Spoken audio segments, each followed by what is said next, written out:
the country is currently grappling with two major problems: fuel and currency shortages. This has caused some widespread inconvenience for citizens in many parts of the West African nation. The lack of fuel distribution has led to long queues and waiting times at gas stations, leaving many drivers stranded. To make matters worse, there's also a shortage of Naira notes, as the government is in the process of replacing old notes with new ones. Despite efforts to increase the supply of the new notes, the inadequacy of the new currency has added to the difficulties faced by the people. We'll take you very shortly to find out what the situation is. Before that, though, here's the latest on the current currency situation in Nigeria for you. There you have it. We do know that our partners, Channels TV, has been working on that, indicating that the Central Bank of Nigeria is ordering banks to begin the payment of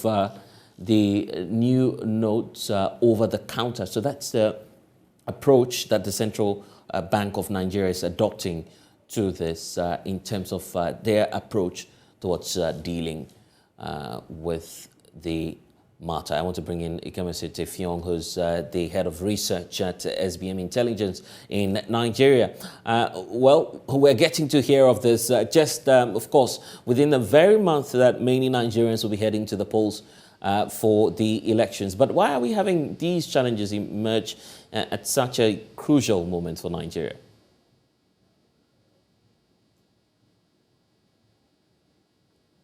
And kindly unmute so I can hear you. Oh, perfect. I hope you can hear me now. Loud and clear now. Okay, excellent. So to your question, it's really about policy intervention first. Fuel consumption is that in Nigeria. Nigeria is, I think, the third or cheapest place in Africa to get fuel at a pump station.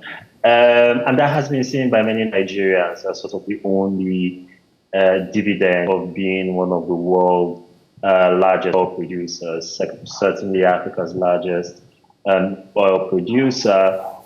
But that particular system has continuously shaken government finances for quite some time now, but it's come to a head, certainly within the last 2 years, and you have been seeing, rolling queues and fuel shortages all across the country as a result of this. Right, there is some bickering between the Nigerian National Petroleum Corporation Limited, which is the state oil company, and right now the sole importer of fuel products into the country, and retail marketers and retail distribution companies which distribute these products right across the country. In terms of how the price of fuel should be set, the government wants to tightly regulate that figure, but the retailers are saying that with infrastructural challenges,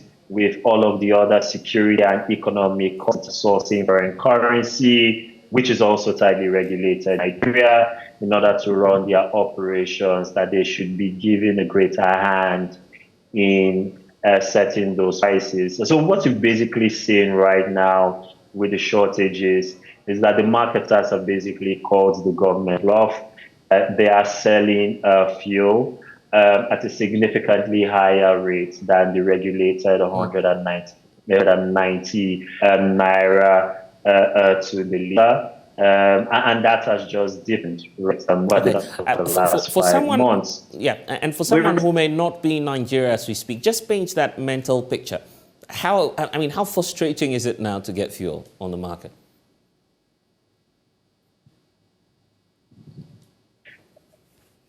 It's insane. That's the short form answer, right? I'll give in Lagos, where I am currently at. Your best shot is probably to get up really early in the morning. In fact, I know of associates and friends who have had queue for fuel overnight. So some cases, in some extreme cases, it could take you the better part of a day or two just to have your car fueled up. Many stations aren't even selling at all, right? So I'm talking about if you can find where fuel is sold. In many other parts of the country, I just returned from, sort of a cross-country trip right across the country. You're looking at You're looking at prices in the 400, in the 500 naira range. I was in Benin City, much further in Nigeria Southwest, and it was about 500 naira a liter. In Abuja, it's touched 400 naira. Abuja is quite an interesting example because the fuel shortages have actually existed in Abuja, which is the national capital, for the longest. And so they've been dealing with rolling fuel shortages in Abuja since February of last year. The rest of the country sort of caught up with where Abuja was in September and October. So it really is frustrating. Where you can find fuel, it's 4 times, sometimes 5 times, right, over the regulated price. And it involves you devoting the better part of, your day or even a couple of days in order to be able to secure it. And what appears to be compounding the problems for Nigerians is this new fiscal policy on the old and new notes. Many are unable to access them. What's happening? Oh, yeah. So it's really a double whammy, right, for everyday Nigerians right now. So what happened is October, the Central Bank of Nigeria announced that the 3 highest denominations, the 200, the 500, and the 1,000 naira banknotes, will be replaced by new notes. The president in November launched the new notes, but the central bank gave itself a very ambitious deadline, right, of the end of January. It's now moved that deadline twice in order for old currency notes to be returned, right, to bank branches right across the country, and for Nigerians to have access to new banknotes. Now, the CBN has said that it's doing this to do 2 things. One, to stop corruption. Nigeria is in election season, and rather openly and infamously, Nigerian politicians are to stockpile bags of actual physical currency in order to raise the wheels of political patronage and ensure a good outcome for them. Ballot box.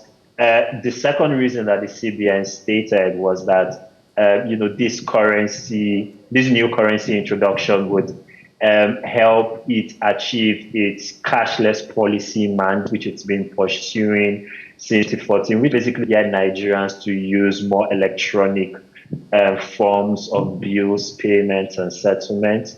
And so what has really happened, right, is that not enough notes actually being printed. And so the banks have very limited access to the new banknotes. And that has led to queues and shortages and long lines in branches and at automated teller machines right across the country. Right now, a black market is actually being created for new banks where Nigerians basically have to buy new banknotes or pay additional charges and costs right on the black market in order to have access to these. You have many vendors right who are refusing to honor old currencies even with the deadline extension, right? And for many things, amongst which is public transportation, Nigerians still overwhelmingly pay for those in cash, even though we've had a situation over the last 5 years. Nigerians have largely, also gone electronic. We're seeing trillions and trillions of naira in yearly transactions that are consummated electronically. But Nigerians generally tend to pay for big ticket items electronically, like say you're paying for rent, or you're buying a new television, or you're making a big ticket purchase. But for transportation, for a lot of grocery shopping, and also the odd tip here and there, cash is deferred, some bill settlements. And apparently, for a lot of the policymakers at the central bank, that calibration as to how end-to-end small retail transactions would be fulfilled by Nigerians wasn't really factored into the timing and the structure of how these new banknotes have been onboarded. The CBN 2 days ago actually gave themselves some room and some margin. The CBN governor told members of the Federal House of Representatives that after the new deadline, which was moved from the 31st January to the 10th of February, old currency notes can still be deposited, but it has not yet said how long that particular state of affairs will continue for. And so really the jury is up in the air as to how long this continued cash crunch, right, will persist for Nigerians. Okay. Here's what I'll advise you. You need to get your cash exchanged fast. But that's Ikemesi Tefeong, Head of Research at XBM Intelligence. I'm grateful for your time.